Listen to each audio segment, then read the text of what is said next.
So you want to learn to play the blues. I'm not a blues player. No. So I decided to take the journey into playing the blues. And I discovered that you have to feel the blues.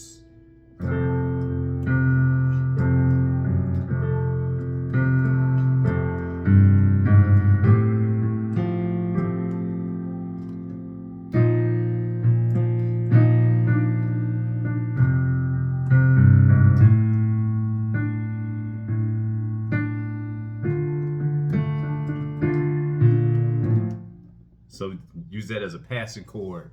Don't worry, we're gonna get into it. It's like, okay, so if you're not a blues player, I know how I want my blues to sound using Amazing Grace. See that walking bass line? Now let's add some tension to it.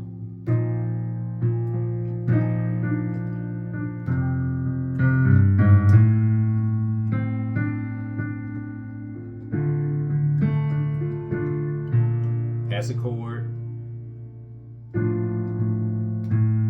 Let me go with the F, A, and the bass. Yeah.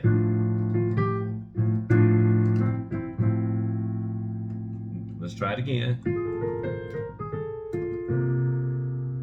Got that feeling.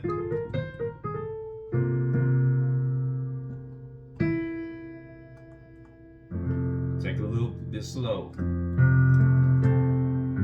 Walking bass. Drop it. Switch it.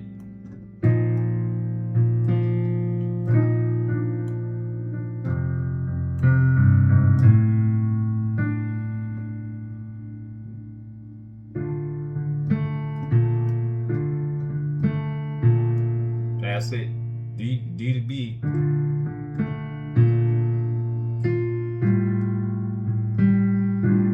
Now like that.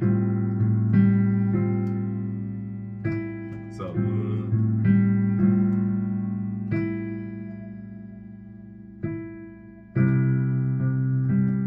pass it.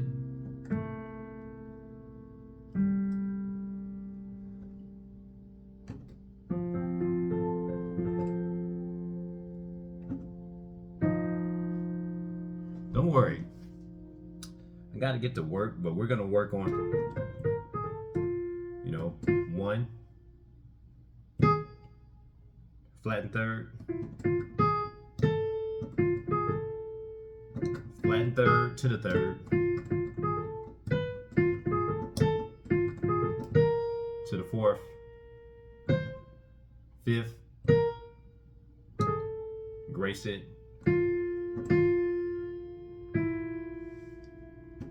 and we're going to start on the C7.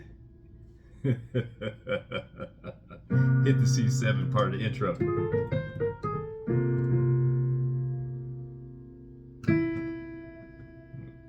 And you gotta feel it. I'm sorry.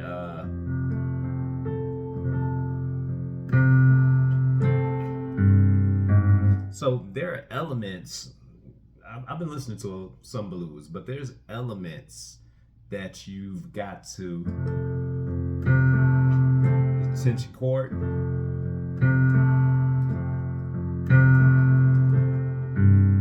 A walking bass line.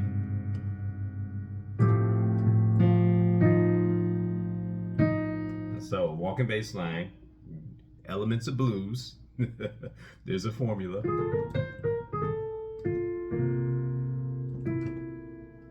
And you gotta feel it. Bass line, tension chord. It's not even a tension chord, it's just two notes next to each other. So think about that. Two notes next to each other gives you that little tension. We might call it a sus chord if it was a chord, but you can kind of grace that in. I gotta make this quick because I gotta go. I see when I don't have time to do this,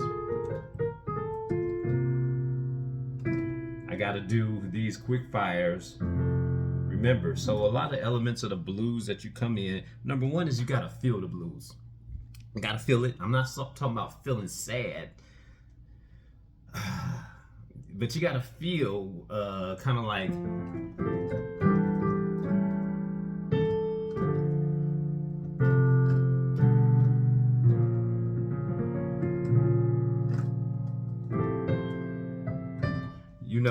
that's more jazzy.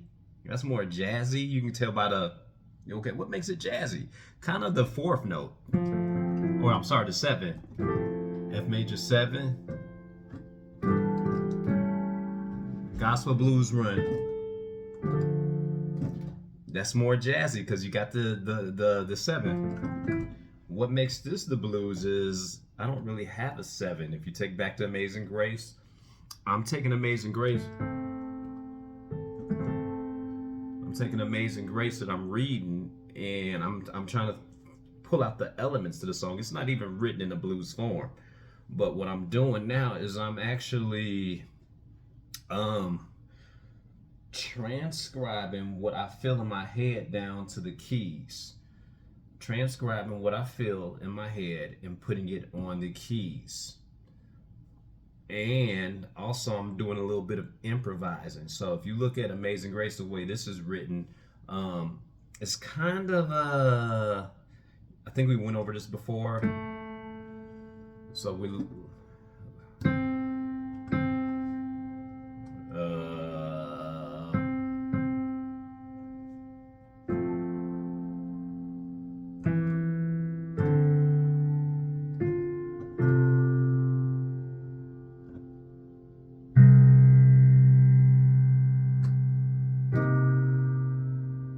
do we take that?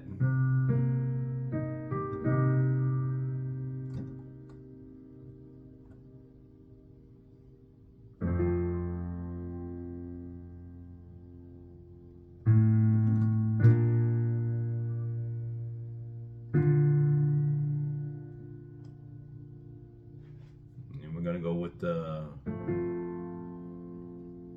that's the way it was written. That's the word that the traditional hymn was written. A lot of the blues history, from what I'm listening to, I'm not reading because I gotta work all day, but back in the day, if I didn't do this, we'd be actually reading, and we didn't have all these awesome things on YouTube. What we did as a culture, Black people actually came by, and we took these regular hymns and we added these elements into it. So that was the way the regular song was written. So somebody came by after he was sharecropping, picking cotton, tired of his day, it's time to worship, and he actually took that song and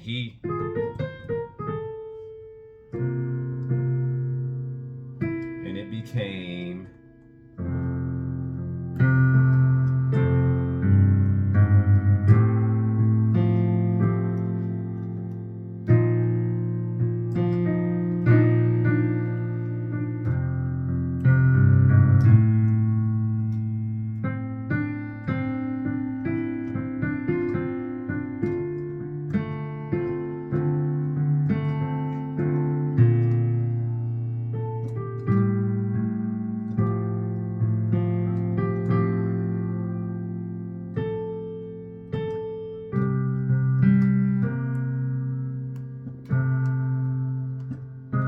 so yeah.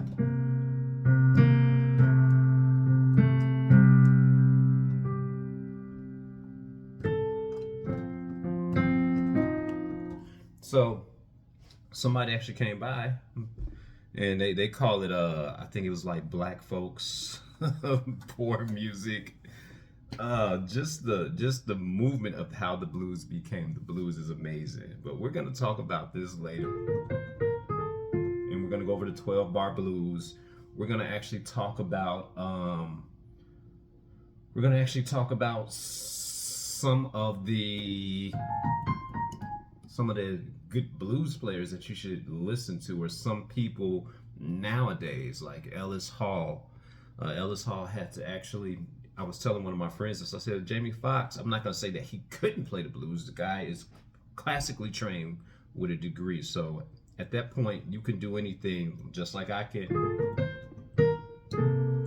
do anything, but he had to actually feel the blues. So he had to sit down with some blues players, and you'll catch clips of Ray Charles saying, "Don't do it like this, do it like this." Get the feeling in it.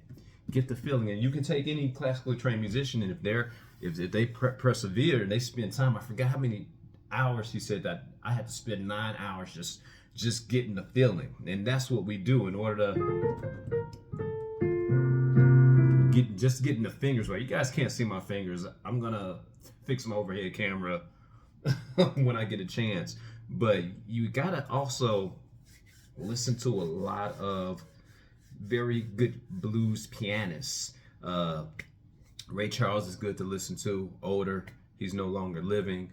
Ellis Hall, I actually believe, may still be living. So he was actually if I'm not mistaken, the only person signed by Ray Charles to play for him on piano. So he was a pianist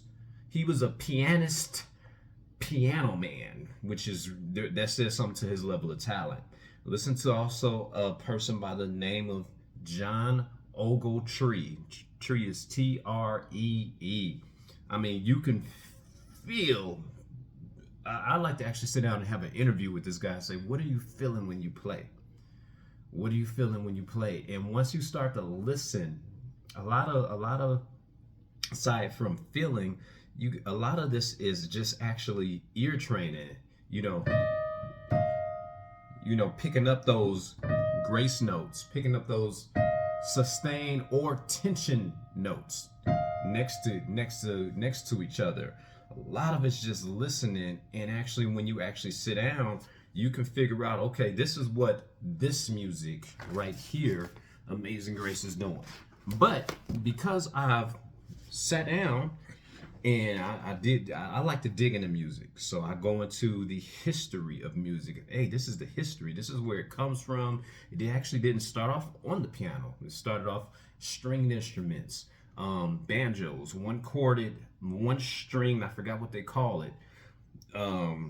Instruments, and it transformed into. You go back to the days of Tom Dorsey, how he was a piano player, and then he put the gospel element into it. And I mean, that's how blues actually starts to actually transform to where we are today. And then we have the rhythm and blues. We have the rhythm and blues. I think I gave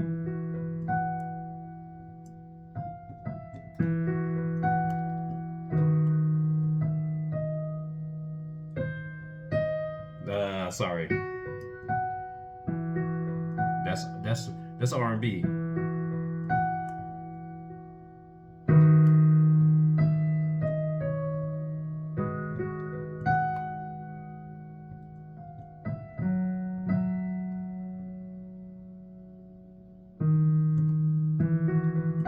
That's a little bit of if I don't play it enough, I could play something, side note, well one day, because I've been practicing all day, and then if I don't play it enough, I'll actually forget it.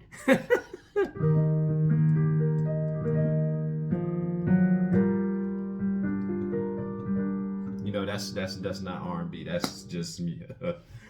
We'll get to those elements of actually what that is as well. But so you want to learn to play blues? Listen to the blues. What do you feel when you're playing it? And also think about this. When you start playing the blues kind of hurts, because you're putting tension into fingers and laying shoulders into it.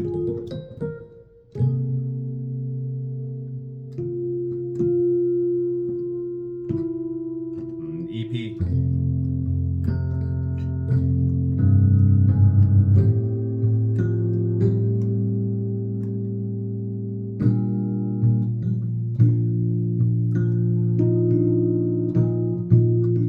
We can do that.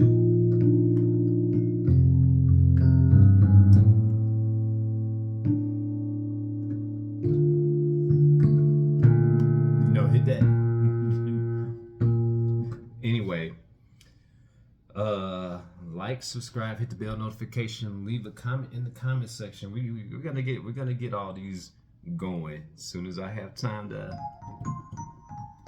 and then I'll throw the formula out. I actually know that formula by heart because I did a song last year, and I used that riff on Christmas time, on a song called Christmas time is here, Charlie Brown. Anyway, let me go to work. Peace.